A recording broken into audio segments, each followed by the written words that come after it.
नमस्कार। नक्षत्र तक में आपका स्वागत है। मैं आपका ज्योतिष मित्र आदित्य द्विवेदी। जन्म कुंडली से संबंधित परामर्श के लिए, कुंडली मिलान के लिए, किसी भी प्रकार के मुहूर्त आदि की जानकारी के लिए या जीवन में चल रही समस्याओं के समाधान के लिए, खराब ग्रह दशाओं के उपाय के लिए, रत्न और रुद्राक्ष आदि की जानकारी के लिए आप हमसे संपर्क कर सकते हैं।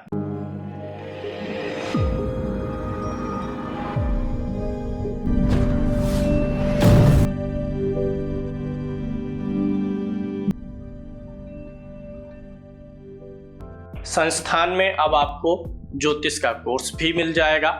इसके लिए आप हमारा ऐप नक्षत्र तक गूगल प्ले स्टोर से डाउनलोड कर लीजिए। इस कोर्स में आप ज्योतिष के ए से शुरू करके जेड तक जा सकते हैं, यानी बेसिक से एडवांस तक के सारे आपको लेसन स्टेप बाय स्टेप मिलते हैं, जो कि एक क्रमबद्ध तरीके से होते हैं, जहां ज्योतिष के PDF नोट्स भी आपको मिलते हैं और लाइव क्लासेस की रिकॉर्डिंग भी मिलती है। डाउट्स वगैरह के लिए भी वीडियोस आपको मिलते हैं। जूम क्लास से लाइव जोड़ करके मैं आप लोगों के शंकाओं का समाधान भी करता हूं। अभी आज हमने जो डेट ऑफ बर्थ ली है 30 अक्टूबर 1995, 18:41 देहरादून का इनका जन्म है। इनकी कुंडली का विश्लेषण करते हैं और इस विश्लेषण के द्वारा आपको भी बहुत सारी नई और रोचक चीज़ें सीखने को मिलेंगी। सबसे पहले इनके ग्रह स्पष्ट पर चलते हैं। यहाँ सम्मुख में आप देख सकते हैं ग्रह स्पष्ट। इनकी लगन जो बनती है यह वृषभ लगन की कुंडली बनती है, यानी इनके लग्न का स्वामी ग्रह कौन सा है? शुक्र है। लगन इनका कृतिका के नक्षत्र में है और यह नक्षत्र किसका होता है? सूर्य का होता है। इस कुंडली में सूर्य महाराज तुला राशि में बैठे हुए हैं। तुला राशि का मतलब होता है कि सूर्य इस कुंडली में नीच राशि में है, स्वाति नक्षत्र में है और यह राहु का नक्षत्र है। तो एक चीज़ ध्यान देने योग्य है, एक तो सूर्य इस कुंडली में नीच राशि में भी है, राहु के नक्षत्र में है, यानी सूर्य इनका पीड़ित है, जो इनके आत्मविश्वास को डगमगाता रहेगा और कभी कभी शरीर की एंटीबॉडी भी कमज़ोर करेगा और संक्रामक रोग भी होने की संभावनाएं रहेंगी।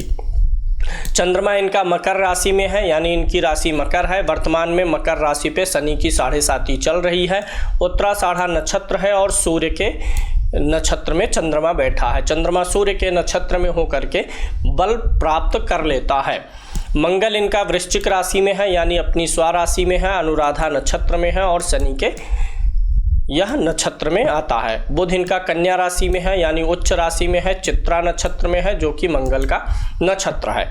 गुरु इनका वृश्चिक राशि में है, यानी मंगल और गुरु की युति बन जाएगी, ज्येष्ठा नक्षत्र में है और यह सूर्य का नक्षत्र है। शुक्र इस कुंडली में वृश्चिक राशि में है, यानी मंगल और शुक्र की युति भी है और यह विशाखा नक्षत्र में बैठा हुआ है, जो कि गुरु का नक्षत्र है। शनि इनका कुंभ राशि में बैठा हुआ है, अपनी ही राशि में है, अच्छा है। राहु इनका तुला राशि में है, अच्छा माना जाएगा। केतु मेष राशि में है, जो कि अच्छा माना जाएगा।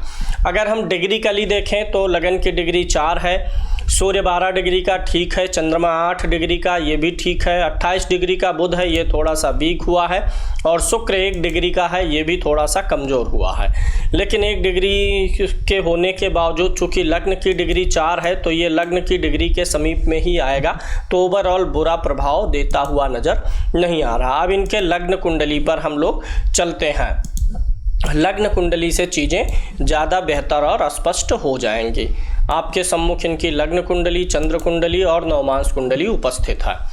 यहाँ पे आप देखिए 2 नंबर की गिनती लगन में लिखी हुई है। अगर लगन में 2 नंबर की गिनती रहेगी तो स्वामी शुक्र होगा और यह शुक्र बैठा हुआ है सप्तम भाव में, बहुत अच्छी स्थिति मानी जाएगी। लग्नेश लगन पे दृष्टि डाल रहा है। यह लग्नेश जो बैठा हुआ है यह गुरु और मंगल के साथ में है।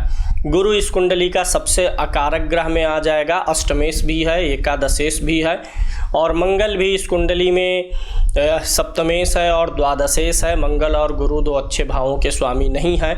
एक तरीके से अगर आप इस कुंडली में देखते हैं तो ये जो सप्तम भाव है सप्तम भाव में शुक्र छठे का भी स्वामी है, हालांकि प्रभाव लगन का ही देगा लेकिन कुछ असर तो रहेगा ही।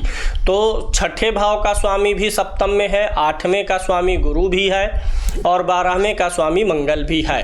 तो 6, 8, 12 तीनों भावों के स्वामियों का प्रभाव सप्तम में है। प्रेम विवाह के योग बन जाएंगे और विवाह के बाद भी दाम्पत्य में कुछ परेशानियां आ सकती हैं, तो इसलिए प्रेम विवाह भी करें तो कुंडली मिला करके ही करें तो ही ज़्यादा उचित रहने वाला है।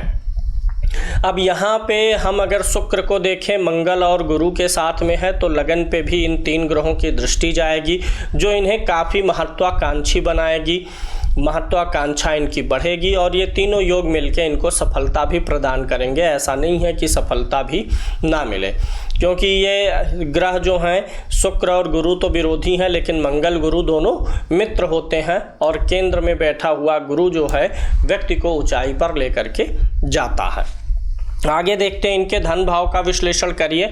तो धन भाव का स्वामी बुध है जो कि अपनी दूसरी राशि में उच्च का होकर के बैठा हुआ है। किस भाव में है? संतान भाव में है, यानी संतान उत्पत्ति होने के बाद इनका धन खूब बढ़ेगा। धन भाव का स्वामी उच्च का हो गया तो यह बहुत ही अच्छी बात है। आगे देखते हैं कि इस कुंडली में सूर्य नीच राशि में चतुर्थ भाव में बैठा हुआ है, राहु के साथ में है। यह सूर्य चतुर्थ भाव का स्वामी भी है।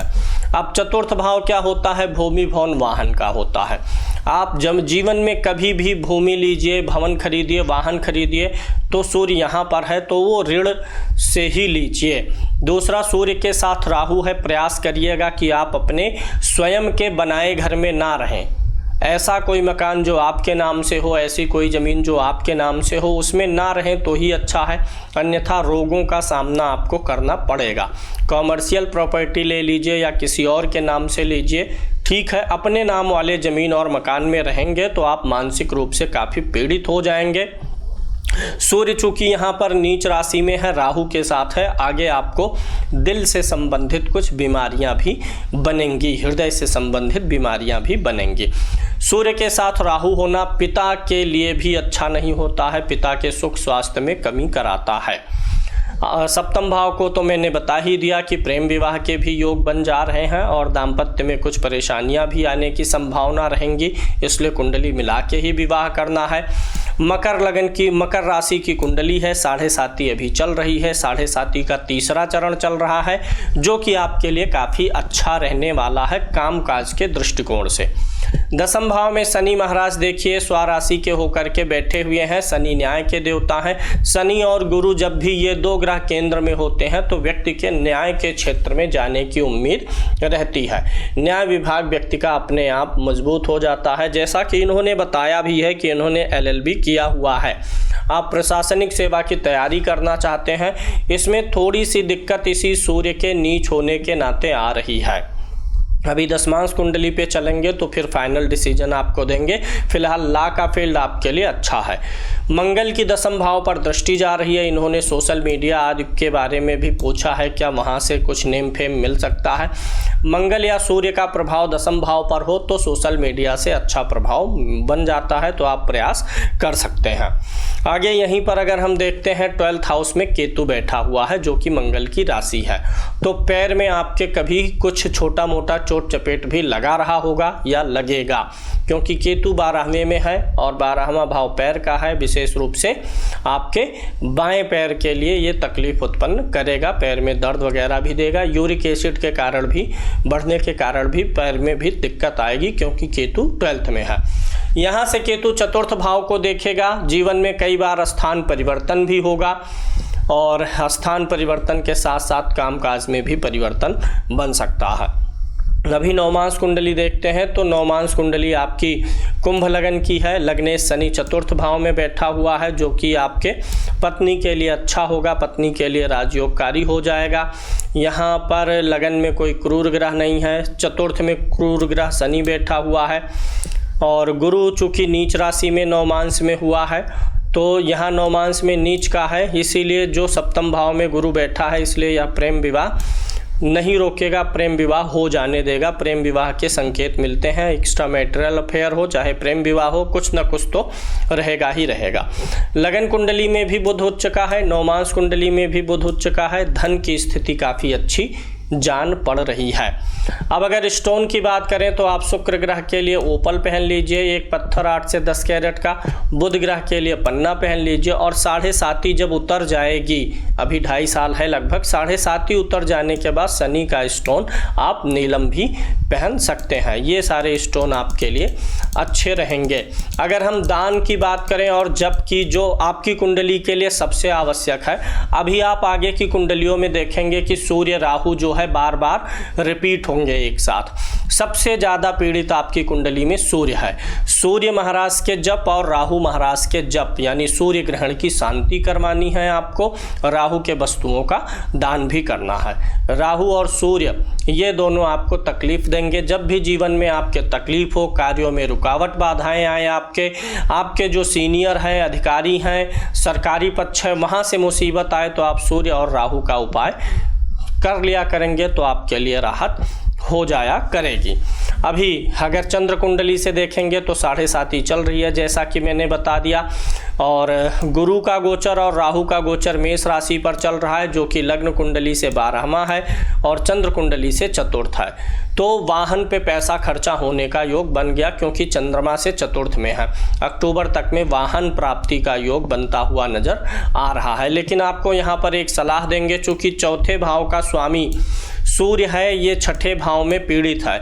जब भी आप कोई वाहन लीजिए तो अपने वाहन में कुछ न कुछ अपनी तरफ से डिफेक्ट कर दीजिए, कुछ न कुछ कमी अगर उसमें बना के रखेंगे तो आपका वाहन सुरक्षित रहेगा, क्योंकि इस कुंडली में वाहन से खतरा का भी योग बनता है। चतुर्थ पे केतु की दृष्टि है, चतुर्थे सूर्य, छठे भाव में राहु के साथ बैठा है, चतुर्थ भाव पर क्रूर ग्रह शनि की भी दृष्टि पड़ रही है। तो वाहन में कुछ न कुछ कमी आपको रखना है। जैसे कोई एक इंडिकेटर है छोटा सा बगल वाला, उसका ऊपर का शीशा ही निकाल दीजिए, या कुछ भी ऐसा करके रखना होगा आपको।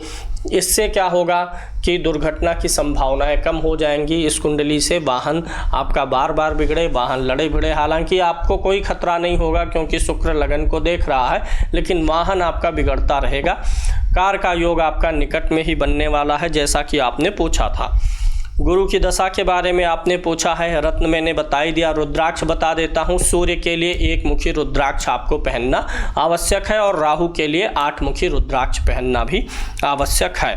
LLB किए हैं, LLB के क्षेत्र में बढ़ना आपके लिए ज़्यादा ठीक है। आपकी कुंडली से नौकरी के योग अधिक दिखाई दे रहे हैं, क्योंकि शनि भी स्थिर राशि में है, 10वें भाव में स्थिर राशि में ग्रह है। 10वें भाव से 10वें देखेंगे 7वें भाव, तो यहाँ पर भी स्थिर राशि में ही ग्रह बैठे हुए हैं। अगर आप यह जानना चाहते हैं कि आपकी कुंडली में नौकरी का योग है कि बिजनेस का योग है, तो आप यह देख लीजिए कि आपकी कुंडली के 10वें भाव में स्थिर राशि है कि चर राशि है।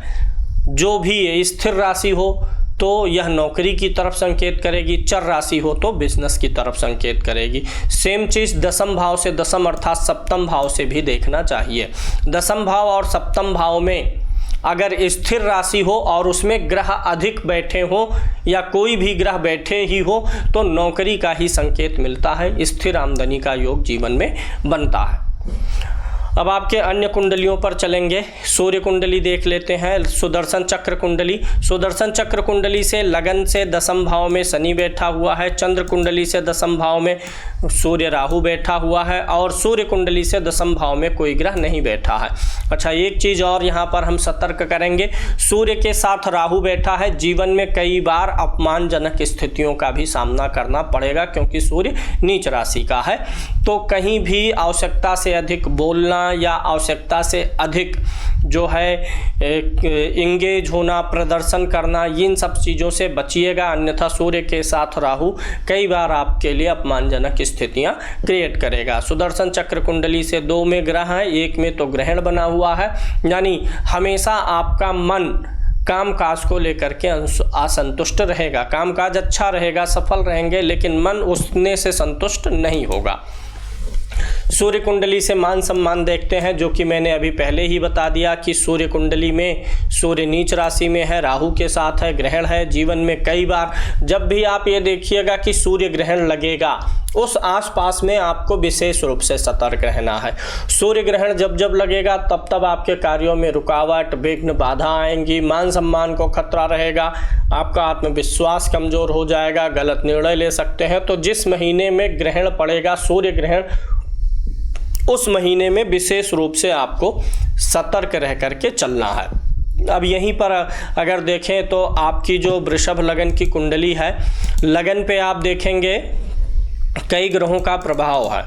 वृषभ लगन कौन सा तत्व होता है? पृथ्वी तत्व होता है। ये पृथ्वी तत्व है। इस पे अग्नि के कारक मंगल की दृष्टि है, जल के कारक शुक्र की है, चर्बी के कारक गुरु की भी है। वृषभ लगन वाले विवाह के बाद में इनके शरीर में वेट आता है, तो जब तक विवाह नहीं हो जाएगा तब तक शरीर में वेट नहीं आने वाला है, तब तक आप दुबले पतले ही रहेंगे।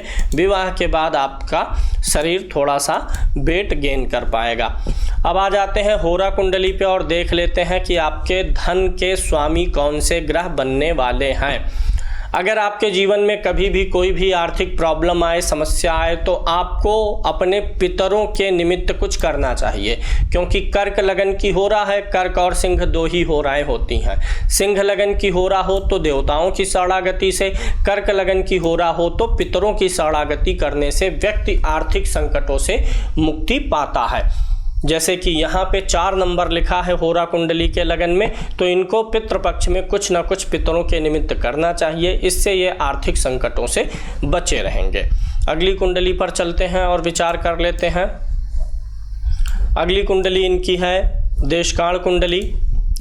देशकाल कुंडली से व्यक्ति के परिश्रम को देखते हैं। लगन में बुध बैठा हुआ है, मित्र के घर में है, अच्छी बात है। लगने शुक्र की लगन पर दृष्टि बनी हुई है, परिश्रम से आप डरेंगे नहीं। चतुर्थ भाव में गुरु बैठा हुआ है, तो आप बौद्धिक रूप से परिश्रम करेंगे, शारीरिक रूप से उतना परिश्रम करने का योग नहीं बन रहा है। परिश्रम आप करेंगे और परिश्रम का आपको प्रभाव भी मिलेगा। चतुर्थांश कुंडली से भाग्य का विचार अगर हम करते हैं तो यहाँ पर देखिए लगन में 2 नंबर की गिनती में गुरु बैठा है, यानी लगन में शुभ ग्रह बैठा हुआ है। लगने शुक्र की लगन पर दृष्टि है, जो कि अच्छी बात है। साथ ही साथ जो भाग्य भाव का स्वामी है, यहाँ पर एक चमकदार ग्रह सूर्य बैठा हुआ है, और इस भाव का स्वामी यानी शनि सप्तम भाव में बैठा हुआ है। भाग्य आपका पर्याप्त है, भाग्य को लेकर के चिंता नहीं बनने वाली है। पंचमांश कुंडली देख लेते हैं। पंचमांश कुंडली से व्यक्ति के ज्ञान का देखते हैं असर समाज पे कैसा रहेगा, व्यक्ति सामाजिक रूप से कितना अनुभवशाली रहेगा। बहुत ही अच्छा है। यहाँ पे लगन में ही शुक्र महाराज स्वाग्रही होकर के बैठे हैं, अपने ही घर में बैठे हैं। अगर किसी भी वर्ग कुंडली का लग्न और लग्नेश अच्छा हो गया तो पूरी वर्ग कुंडली सुधर जाती है। तो यहाँ पे शुक्र अच्छा हो गया। और सबसे अच्छी बात पंचमांश कुंडली की होती है जब शनि गुरु एक साथ हो या आमने सामने हो, तो आपका सामाजिक अनुभव बड़ा ठीक ठाक रहने वाला है। ज्ञान होगा आपके पास, कला होगी, आपको पता रहेगा कब कहाँ कैसे व्यवहार करना है, सोशल डीलिंग आपको आएगी। षष्ठांश कुंडली से हम रोग और ऋण को आदि को देखते हैं। लगन तो आपका ठीक है, लगन में लग्नेश स्वाग्रही होकर बैठा है, लेकिन छठे भाव में बुध नीच का होकर के बैठा हुआ है। मित्रों से थोड़ी सी सावधानी रखिएगा, मित्र समय समय पे आपका फायदा उठा सकते हैं। और वाणी के माध्यम से भी आपको वाणी थोड़ी सी कंट्रोल करनी होगी, क्योंकि ज़्यादा बोलने के कारण भी आपकी हानि हो सकती है या शत्रु बन सकते हैं। षष्ठांश कुंडली से जो है रोग ऋण, अगर हम शत्रुओं की बात करें तो बुध चूंकि यहाँ पर नीच का है, तो ऐसे में वाणी का कंट्रोल करना है आपको। आपके जो रिलेटिव हैं, कजिन्स हैं, उनसे थोड़ी सी सावधानी रखनी होगी आपको। और बुध के यहाँ होने से कभी कभी स्किन से जुड़ी हुई प्रॉब्लम्स भी एक आध बार जीवन में आती हैं। सप्तमांश कुंडली देख लेते हैं और संतान के बारे में विचार कर लेते हैं, जैसा कि आपके सम्मुख है। सप्तमांश कुंडली के लगन में सूर्य बैठा है, मित्र राशि में बैठा है, और लग्नेश गया हुआ है 11th हाउस में। पंचम भाव का स्वामी जो मंगल है वह भी अच्छी स्थिति में है, नवम भाव में मित्र के घर में है, गुरु की दृष्टि है पंचम भाव पर। संतान को लेकर के कोई समस्या नहीं बनने वाली है, योग्य और अच्छी संतान की प्राप्ति आपको होगी। अष्टमांश कुंडली देख लेते हैं। अष्टमांश कुंडली से आयु आदि का विचार होता है कि आपकी जो आयु है, जो आपका जीवन है, वह बहुत झिकझिकबाजी में चलेगा कि ठीक ठाक चलेगा। लग्नेश को देख लीजिए, लग्नेश शनि है, बैठा हुआ है आकर के छठे भाव में बैठा हुआ है, जहां चंद्रमा भी है। तो आपके जीवन में मानसिक संताप बना रहेगा, मानसिक रूप से थोड़ा सा चिंतित चलेंगे। स्वास्थ्य में भी कुछ ना कुछ छोटी मोटी चीज़ें लगी रह सकती हैं। अगली कुंडली पर चलते हैं और विचार करते हैं। नवमांश पे भी मैं थोड़ा सा बोलता हूँ जीवन साथी के प्रति। नवमांश कुंडली का लगन जो है, इसमें कोई नीच का ग्रह नहीं है। जीवन साथी जो आपका होगा वो थोड़े से धीमे स्वभाव का होगा, कुछ आलसी स्वभाव वाली जीवन साथी आपको मिलेगी। आधुनिक होगी, पढ़ी लिखी होगी और उसको भी सुख साधन के योग बनेंगे। आपकी पत्नी को भी भाग्य के द्वारा सुख साधन मिलेगा। आपकी पत्नी जो होंगी उनके भाग्य भाव में राहु और मंगल बैठा है। थोड़ा सा उनको कभी रहेंगी आमतौर पे शांत स्वभाव की, लेकिन गुस्सा भी उनको आता रहेगा। आपकी पत्नी जो होंगी उनको थोड़ी सी लीवर की समस्या बनेगी, क्योंकि गुरु 12वें भाव में नीच राशि में है। तो पत्नी को डाइजेशन और लीवर आदि से जुड़ी हुई छोटी मोटी ट्रीटमेंट आपको देते रहना पड़ेगा। और तृतीय भाव में केतु बैठा हुआ है, जो आपके पत्नी को अस्पष्ट वक्ता बनाएगा, मधुरभाषी बनाएगा। चंद्रमा द्वितीय भाव में, धन का ठीक ठाक है, व्यय करेंगी धन अच्छे कार्यों में, शुभ कर्मों में, पूजा पाठ में, इन सारी चीज़ों में धन व्यय करने वाली होंगी। अब आ जाते हैं दशमांश कुंडली पे और आपके कैरियर का निचोड़ निकालते हैं। कुंभ लगन की कुंडली बनती है दशमांश कुंडली। लग्नेश शनि उच्च का होकर के यहाँ भी बैठा है। जो लग्न कुंडली में शनि दशम भाव में था, वही शनि यहाँ पर लगन हो गया, यानी शनि ग्रह से जुड़ा हुआ काम आपके लिए ठीक है। न्याय का काम और जुडिशरी से जुड़ा हुआ काम, वकालत का काम शनि में आ गया। गुरु भी यहाँ लगन में बैठा हुआ है, वकालत के ही क्षेत्र में आप बढ़िए। मंगल दशम भाव में स्वागृही है, चंद्रमा का नीच भंग हुआ है। दो चीज़ें आपके लिए हैं, या तो आप जुडिशरी से आगे बढ़ लीजिए, LLB आपने किया है, PCS की तैयारी कर लीजिए, या PCSJ की जज वाली जो परीक्षाएं होती हैं उसकी भी आप तैयारी कर सकते हैं। IS लेवल का तो नहीं है, लेकिन PCS लेवल में आपको सफलता मिल जाया करेगी। और कार्यस्थल पे आपको बहुत अच्छा सुख नहीं मिलेगा। जैसे घर पे सुख रहेगा, लेकिन कार्यस्थल पे जो है काम अधिक रहेगा, भागा दौड़ी अधिक रहेगी। वहाँ पर आराम से बैठ के कुर्सी पे काम नहीं कर पाएंगे, क्योंकि चौथे भाव का स्वामी शुक्र है, छठे भाव में गया हुआ है, वो आपसे मेहनत लेता रहेगा। एकादशांश कुंडली देख लेते हैं, जहाँ से मनोकामनाओं की पूर्ति को देखा जाता है। एकादशांश कुंडली के लगन का स्वामी मंगल है, जो कि दशम भाव में उच्च का होके बैठा हुआ है। थोड़ा सा आप मनोबल बनाइए, सूर्य और राहु का उपाय करिए और लग जाइए। आपका ये जो एकादशांश का मंगल उच्च का है, ये आपकी सारी मनोकामनाओं की पूर्ति करवा देगा। सारी मनोकामनाएं आपकी पूरी होती नजर आ रही हैं। लाभ भाव में सूर्य बैठा है, ये भी अच्छा योग है। द्वादशांश कुंडली से पिता के स्थिति का विचार होता है।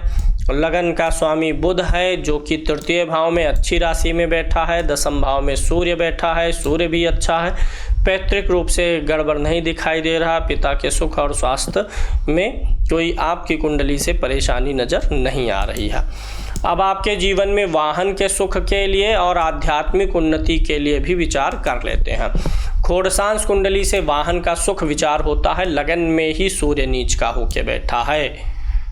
ये सूर्य जो खोड़सांश कुंडली में नीच का है, ये लग्न कुंडली में चतुर्थ भाव का भी स्वामी है।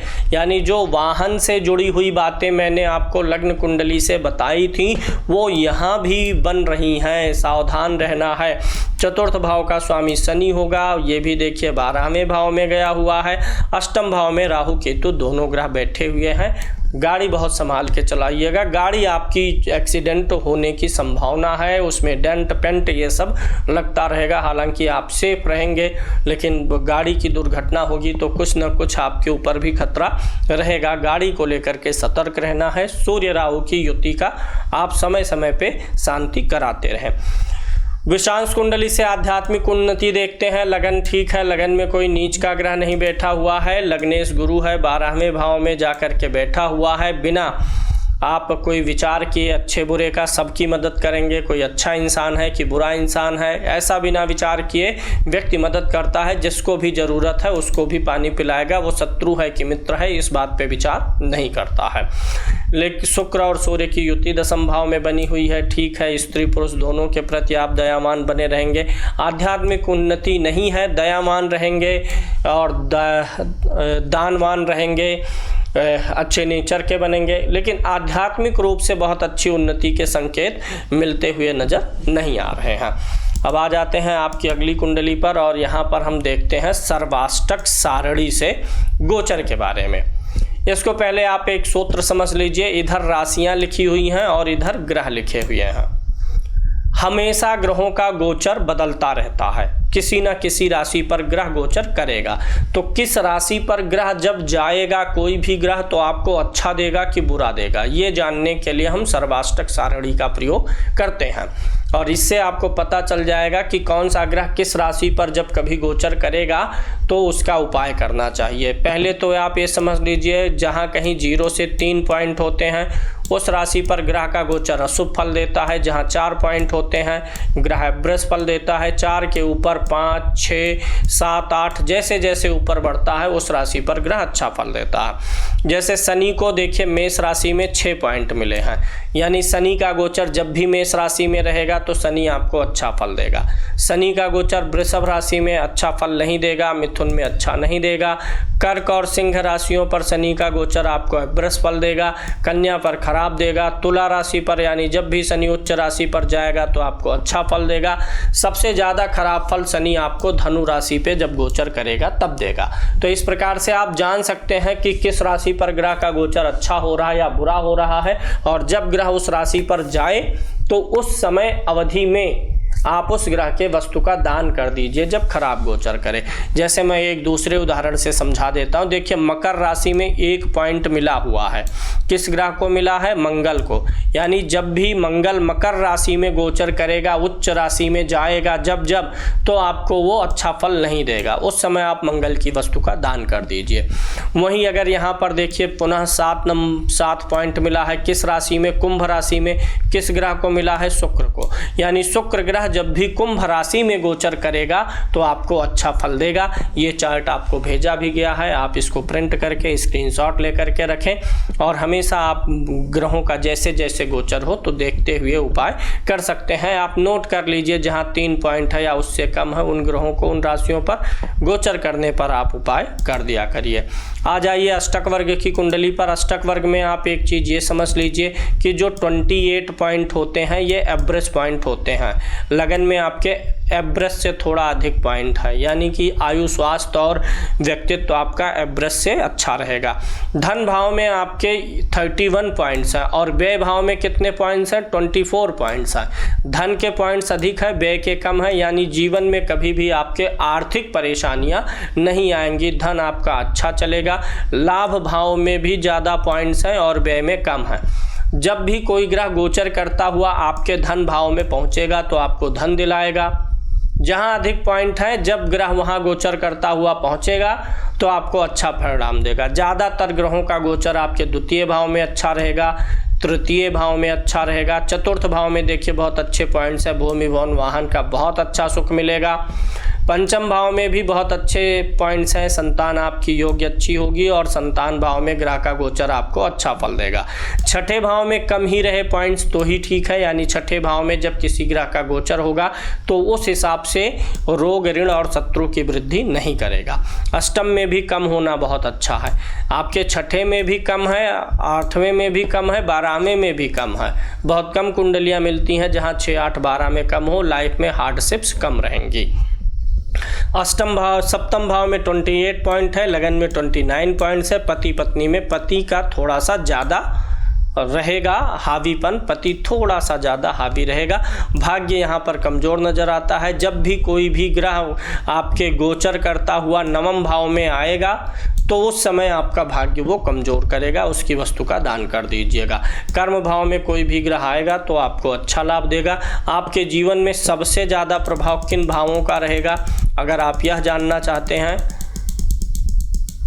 अगर आप यह जानना चाहते हैं अपनी सर्वाष्टक वर्ग की कुंडली देख करके कि जीवन में सबसे ज़्यादा प्रभाव कुंडली के किन भावों का रहेगा, तो आप उन भावों को देख लीजिए जहां 30 या उससे अधिक पॉइंट हो। जैसे इस कुंडली में द्वितीय भाव में 30 से अधिक पॉइंट है, तृतीय भाव में अधिक पॉइंट है, चतुर्थ भाव में 30 से अधिक पॉइंट है, पंचम भाव में अधिक पॉइंट है, वहीं दसम भाव में भी 30 पॉइंट है। जहां 30 या उससे अधिक पॉइंट होते हैं वह भाव हमारे जीवन में ज़्यादा बड़ा योगदान करता है। अब आ जाते हैं आपकी दशाओं पर। आपने गुरु की दशा के बारे में पूछा हुआ है। गुरु आपकी कुंडली के सप्तम भाव में बैठा हुआ, हालांकि अभी आपकी राहु की महादशा चल रही है और राहु की महादशा में अभी अंतर बुध का चल रहा है, 13 जनवरी 2024 तक चलेगा। तो बुध का अंतर आपके लिए गड़बड़ नहीं है, ठीक ठाक है। राहु थोड़ा सा नहीं ठीक है, राहु की महादशा, क्योंकि राहु सूर्य के साथ ही बैठा हुआ है। कैरियर सेट होने में बड़ा मेहनत करना पड़ेगा आपको, और जब तक राहु की दशा रहेगी ओवरऑल तब तक कैरियर को लेकर के कोई निश्चितता नहीं बन पाएगी। गुरु की दशा कैसी जाएगी इसको देखते हैं। गुरु आपका बैठा हुआ है सप्तम भाव में, कुंडली में बैठा हुआ है। अष्टम भाव का स्वामी भी है गुरु, तो इस दशा में लाभ भाव को देखेगा, लाभ बढ़ाएगा, शरीर को देखेगा, शरीर को बढ़ाएगा, मेहनत करवाएगा, पत्नी के स्वास्थ्य को खराब रखेगा, निश्चित रूप से खराब रखेगा, काम काज को लेकर के काफ़ी मदद करेगा, क्योंकि दसम से दसम भाव में बैठा हुआ है। यानी गुरु के मैटर में आपका कैरियर वाला पॉइंट बड़ा अच्छा रहेगा, लेकिन पत्नी के स्वास्थ्य को लेकर के और स्वयं के स्वास्थ्य को लेकर के समस्याएं बनी रहेंगी। अगर हम आपके विवाह का देख लेते हैं तो आपका विवाह अभी हुआ नहीं है। शादी कब कैसी होगी, लव अरेंज होगी आपने पूछा हुआ है, तो शादी तो आपकी लव मैरिज के चांस बहुत अधिक दिखाई दे रहे हैं। और यह शादी कब हो सकती है इसके बारे में अगर बात करें तो केतु 12वें भाव में बैठा हुआ है। लगन कुंडली पे चलेंगे, केतु राहु शुक्र, हमें देखना पड़ेगा कि इनकी अंतर्दशाएं या सप्तम भाव पर ग्रहों का प्रभाव कब कैसा बन रहा है। सप्तम भाव में शुक्र बैठा हुआ है, मंगल स्वामी है, गुरु यहाँ है। अभी 13 महीने के बाद विवाह का योग बनता हुआ नजर आ रहा है अप्रैल 2024 से, क्योंकि अभी गुरु का गोचर मेष राशि पर है। अगले साल गुरु वृषभ राशि पर आ जाएगा, तब यहाँ से ये आपके सप्तम भाव पे दृष्टि डालेगा। तो 13 महीने बाद एक तो विवाह का अवसर बनेगा, यानी अप्रैल 2024 से नवंबर 2024, अन्यथा 2025 बीतते बीतते आपके विवाह का योग दशा से भी बन जाएगा। तो ओवरऑल मैंने आपको स्टोन पहनना बता दिया, रुद्राक्ष बता दिया, शांति भी बता दी है। भविष्य अच्छा रहेगा। सिर्फ सूर्य और राहु की युति जो बनी हुई है, इसी युति से आपको सतर्क रहने की जरूरत है।